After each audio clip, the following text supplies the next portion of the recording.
Today, let's explore a word that resonates deeply within the NFL landscape: stubbornness. This term leapt out at me while reading an article that posed a burning question. Why is Kirk Cousins still on the Falcons roster? You might be wondering why we're still discussing Cousins, and trust me, I get it. I'm just as fatigued by the endless chatter surrounding him. Yet I find myself drawn to the unfolding narrative, eager for a resolution, be it a trade, a release, or simply the status quo. The current state of affairs. As it stands, the future of both the Falcons and Cousins feels precarious. ESPN's Dan Graziano recently tackled this very issue, shedding light on the questions swirling around the franchise. His insights reveal that stubbornness plays a significant role in this saga. Graziano pointed out that the Falcons signed Cousins to a staggering $100 million in guaranteed money just 14 months ago. It's no surprise that ownership is hesitant to part ways with him after such a hefty investment, especially following a lackluster performance over 14 games in 2024. The owner's dilemma. This brings us to a critical point: the influence of Arthur Blank. Graziano's comments made me ponder the dynamics at play. Did Blank, the team's owner, intervene in a way that has kept Cousins on the roster? It's easy to view this situation through the lens of a consumer, but let's shift our perspective to that of a buyer. Imagine Blank telling general manager Terry Fontenot and head coach Raheem Morris, "I didn't just hand over $100 million for you to cut this guy after one season. I expect you to make this work." From one angle, it's understandable for an owner to feel this way. After all, he's invested a significant sum and likely wants to see a return on that investment. However, the reality is that mistakes happen. Holding on to Cousins out of stubbornness doesn't rectify the initial misstep. It only prolongs the inevitable. The meeting that changed everything? Consider the implications of Cousins' recent meeting with Blank. Was this a pivotal moment? It's possible that Fontenot and Morris conveyed to Cousins, "We're open to trading or releasing you, but we lack the authority to do so." Perhaps Blank's message was clear: "You're not going anywhere unless I say so." This creates a complex situation where Cousins is left in limbo, caught between the desire for a fresh start and the constraints imposed by ownership. Conclusion: the path forward. As we navigate this intricate web of decisions and emotions, one thing is clear: the stubbornness surrounding Kirk Cousins is not just a personal trait, it's a reflection of the broader challenges facing the Falcons. The question remains: how will this story unfold? Will the franchise find a way to move forward, or will they remain tethered to past decisions? Only time will tell, but one thing is certain: this is a narrative that demands our attention. Stay tuned as we continue to unravel the complexities of the NFL, where every decision can change the course of a franchise. Let's dive deeper into the complexities surrounding Kirk Cousins and the Falcons. If ownership gives the green light, we could see movement on a trade. But here's the catch: the Falcons are asking interested teams to absorb a significant portion of the remaining $37.5 million in guaranteed money. This, to me, reinforces my theory that Arthur Blank is heavily involved in the decision-making process. If there's going to be any movement, it's clear that Blank is looking at this from a business standpoint. And while it's tempting to label this as a straightforward business decision, it's more nuanced than that. Blank's perspective seems to be, "I didn't invest $100 million for just 14 games." He's not willing to let go of Cousins without ensuring that another team takes on a substantial part of that financial burden. The sunk cost fallacy. Now, let's talk about the sunk cost fallacy. Kirk Cousins carries a cap hit of $5.2 million. Together, that's a hefty $45.2 million. While this is a significant amount, it's not insurmountable. We're at a point in the offseason where the Falcons have already navigated their financial landscape.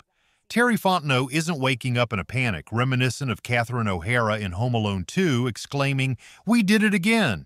The reality is that they've already made their roster moves, fully aware of Cousins' cap hit.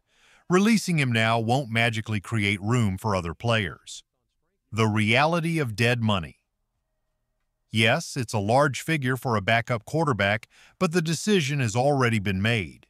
Could the Falcons have operated differently if they knew Cousins wouldn't be on the books? In theory, yes. However, the dead money situation remains unchanged, regardless of whether he's on the roster. They could have designated him as a post-June 1st release for some cap savings, but that wouldn't help them in March when they need to make moves. A championship outlook, Falcons versus Braves. Before we transition to the next segment, let's engage in a little speculation. Who do you think is closer to a championship, the Falcons or the Braves? As we head into the MLB season, I initially lean towards the Braves, especially after picking them to win the division.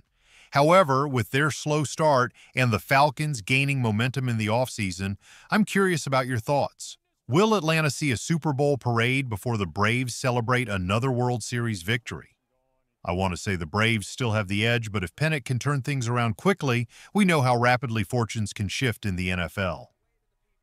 The stubbornness factor. Remember, the word of the day is stubbornness, and it's not just about Arthur Blank. It also ties back to Kirk Cousins. I came across a comment from a fan, Dwill, who said, "We'll never forgive Terry for sabotaging the Bill Beach hire." This sentiment encapsulates the frustration surrounding the decisions made in the organization. As we continue to dissect this situation, it's clear that stubbornness is a theme that runs deep, affecting not just the players, but the entire franchise. Stay tuned as we explore more about the implications of these decisions and what they mean for the future of the Falcons. Let's revisit the theme of stubbornness, this time focusing on two key figures, Terry Fontenot and Arthur Blank. Interestingly, their stubbornness may have inadvertently spared the Falcons from pursuing Bill Bish. Fontenot was reluctant to bring in someone who might disrupt the existing structure or diminish his control over the roster. This resistance to change, while frustrating in the context of Kirk Cousins, ultimately saved Atlanta from the circus that would have accompanied Bish and his girlfriend Jordan, who seemed to thrive on social media attention and controversy. While it may feel like a burden now, with Blank's insistence on holding on to Cousins, this same stubbornness has likely prevented a more chaotic situation. It's a blessing in disguise, perhaps, that the Falcons avoided the potential drama that could have unfolded with Bitch at the helm. Evaluating Raheem Morris. A cautious approach. Now, let's shift our focus to Raheem Morris. I'm not ready to make a definitive judgment on his capabilities just yet. Don't misunderstand me. I'm not excusing the missteps from his first season. The infamous timeout blunder and the decision to hire two coordinators with no prior play-calling experience raised significant red flags. Morris has been a head coach before, but that was nearly 15 years ago. He should have sought out someone with more experience to guide him, rather than relying on a friend like Jimmy Lake, who had questionable strategies, as evidenced by the recent comments from Judon. While it's impossible to predict how things would have played out with Bitch and Jordan in Atlanta, it's fair to say that their presence would have brought turbulence to the organization. So the question arises, would you prefer to have Bill Bitch or stick with Raheem Morris given what we know now? The choice between two paths. If I had to choose, I'd lean towards Bitch, despite the baggage that comes with him. Yes, it's not ideal, but I feel that Morris underachieved in his first year. It's only the beginning of his tenure, so I'm hesitant to draw sweeping conclusions, but the mistakes made were concerning. Take, for instance, the critical issue of clock management. If you were to ask a Bears fan about Matt Eberflus' first year, they'd tell you that he never figured it out, and that ultimately cost him his job. The infamous Thanksgiving loss in Detroit, where time expired due to poor management of a timeout, is a glaring example of a red flag that's hard to dismiss as a mere accident. Conclusion: the road ahead. As we reflect on the stubbornness of Fontenot and Blank, it's clear that their decisions have shaped the current landscape of the Falcons. While it may have spared them from one potential disaster, it also raises questions about the future direction of the team.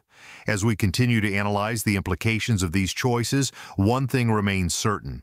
The road ahead is fraught with challenges, and the decisions made today will echo in the seasons to come. Stay tuned as we delve deeper into the intricacies of the Falcons' journey and what lies ahead for this storied franchise. Let's take a moment to reflect on the challenges faced during the season, particularly in that Week 1 matchup against Pittsburgh. It was a game marred by predictability and poor execution. The game plan was painfully obvious. When Kirk Cousins was in the pistol formation, they ran the ball. When he was in the shotgun, they threw it. This lack of creativity made it all too easy for opposing defenses to anticipate their moves.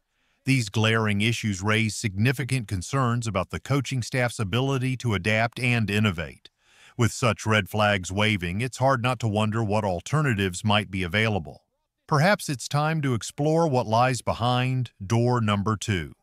A bittersweet farewell. Before we wrap up, I have an important announcement to share. Friday, May 23rd will mark my last day at Chat Sports and my final appearance on Falcons Today. I've made the decision to embark on a completely new career path, stepping away from the sports media industry to pursue a passion that has been presented to me. This decision comes with mixed emotions. Over the past 4 years, I've cherished every moment spent discussing this team with you, the fans. Your engagement and support have meant the world to me, and I'm incredibly grateful for the community we've built together. While I'm excited about this new opportunity, it's undeniably bittersweet to say goodbye. I'll be here for another week or so, and I look forward to sharing more insights and reflections before my departure. As for the future of the channel and its hosts, stay tuned for more announcements and a comprehensive breakdown on the 23rd. A heartfelt thank you. I want to take this moment to express my heartfelt gratitude to each and every one of you. Whether you've been with us for a month, a year, or even longer, your support has been invaluable. Thank you for being part of this journey and for your unwavering enthusiasm for the Falcons.